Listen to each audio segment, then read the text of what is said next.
एकनाथ जी महाराज के घर में चोर घुस गया। एकनाथ जी महाराज ने चोर को कुछ नहीं कहा। गिरजाबाई उनकी पत्नी कहती है कि चोर घुस गया, कि घुसने दो, बेचारा बहुत परेशान होकर के आया है। फिर सामान सब उठाने लगा। जानते हुए भी संत एकनाथ जी आंख बंद करके लेटे हुए हैं। पत्नी इशारा करती है, अब तो सामान भी इकट्ठा कर रहा है, बेचारा बहुत दूर से आया है, खाली कैसे लौटेगा, लेने दो। सारे सामान सब बांध लिए, निकलने लगे।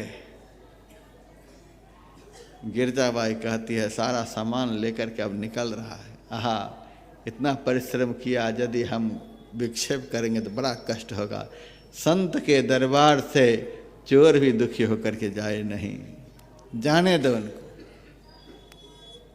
हमारे पास अधिक था तभी तो लेकर के जा रहा है, लेकर के जाने दो। चोर सोचा कि ये दोनों लेटे हुए हैं, लेकर के निकल गया।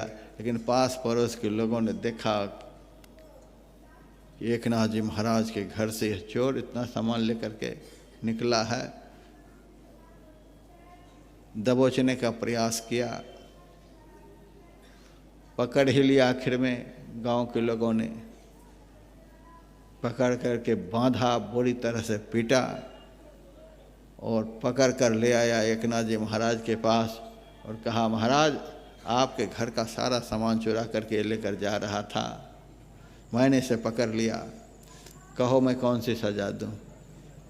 एकनाथ जी महाराज ने कहा, देखा तो था मैं भी, पकड़ तो मैं भी सकता था, लेकिन साधु तो किसी और चोर को पकड़ता है, इसको हम पकड़ कर क्या करेंगे। यह तो हमारे पास जो बाला था वह लेकर के गया, साधु तो उस चोर को पकड़ता है जो हमारे अंदर के अमृत रत्न को चुरा करके भागता है। वह तो मन रूपी चोर है जो हमारे भीतर के सारे रत्न को चुरा चुरा करके भाग रहा है, जिसके कारण हम दिन रात दुखी हैं। इसको हम क्या पकड़ेंगे, इसको छोड़ दो, यही इनके लिए सज़ा है, छोड़ो इसको। गांव के लोग बड़े नाराज़ हुए। अब जीवन में इसका सब लूट जाए तो भी कुछ नहीं करेंगे, जाने दो इनको। चोर को छोड़ दिया, सब चले गए। एकनाथ जी महाराज ने चोर से कहा, तुम रात भर थके हुए हो, आराम करो, विश्वास करो, हम कुछ नहीं कहेंगे। कुछ कहना होता तो उसी समय कहता, तुम आराम करो। पलंग पर लिटाया, रात भर हम सोए हैं, ये ब्रह्म मुहूर्त हो गया, हम भजन करेंगे, तुम इस पर विश्राम करो। चोर भी ऐसा था कि सो ही गया। संत के व्यक्तित्व पर चोर को भी भरोसा होता है, ये प्रहार नहीं करेगा, ये धोखा नहीं देगा। संसार भले धोखा दे सकता है, लेकिन सच्चा साधु समाज को कभी धोखा नहीं देता है, ये धोखा नहीं देगा। सो गए।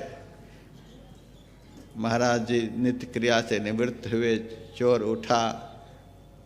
एकनाथ जी महाराज ने कहा कि अरे स्नान कर लो, गर्म पानी करके रखे हैं, पतीला में गर्म पानी है, ठंडा पानी से शरीर में दर्द होगा, रात भर धुनाई हुई है, गर्म पानी से नहाओ।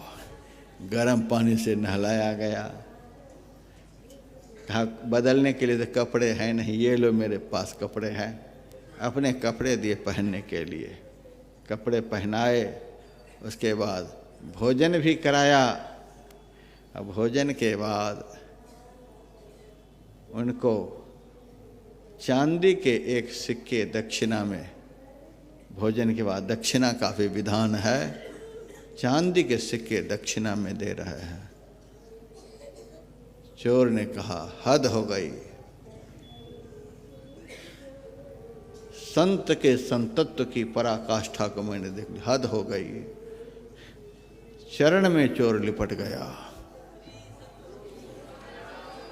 महाराज अब चांदी आपसे नहीं लेंगे, आपके चरणों की चाकरी अब करेंगे। अब चांदी नहीं महाराज, बहुत हद हो गई। आपने हमको फजीहत कर दिया, अब आपके चरणों की यह चोर चाकरी करेगा, अब सेवा में मुझे रख लो।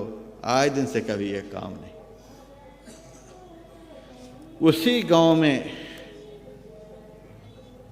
एक आदमी को गलित कोढ़ की बीमारी हो गई, भयंकर कोढ़ हो गया, समूचा शरीर गल गल कर गिर रहा है, सारा इलाज करके थक गया, गलन खत्म नहीं हुई। तब किसी एक साधु ने उस कोढ़ी से कहा कि देखो जी, तुम्हारा यह रोग छूटने वाला है नहीं, एक ही उपाय अब है। कहा क्या? संत एकनाथ जी महाराज बड़े दयालु हैं, दयावान पुरुष को पुण्य बहुत प्राप्त होता है, जिस जीव के ऊपर दया करते हैं संत को उससे पुण्य होता है। एक चोर को उन्होंने दंड नहीं दिया, बल्कि उनकी बड़ी सेवा की। दंड नहीं देकर उनकी जो सेवा किए, इससे जो उनको पुण्य प्राप्त हुआ, यदि एकनाथ जी महाराज वह पुण्य तुम्हें दे देंगे तो तुम्हारा यह कोढ़ खत्म हो जाएगा। जाओ एकनाथ के पास। वह कोढ़ी जैसे तैसे शरीर को घसीटता हुआ एकनाथ के पास गया। कहा महाराज, अब आपकी कृपा के बगैर हमारा यह कोढ़ खत्म नहीं होगा। एकनाथ ने कहा खत्म होगा कैसे? महाराज, आपके घर में एक बार चोर घुसा था, आपने उनको दंड नहीं दिया, माफ़ कर दिया, इससे जो आपको पुण्य हुआ वह पुण्य यदि हमको आप दे देंगे, हमारा यह कोढ़ खत्म हो जाएगा। एकनाथ जी महाराज ने कहा यदि हमारे पुण्य से तुम्हारा कष्ट दूर हो जाएगा तो उस एक पुण्य को कौन कहे। एकनाथ ने जीवन में जितना पुण्य किया सारा पुण्य ले जा तो।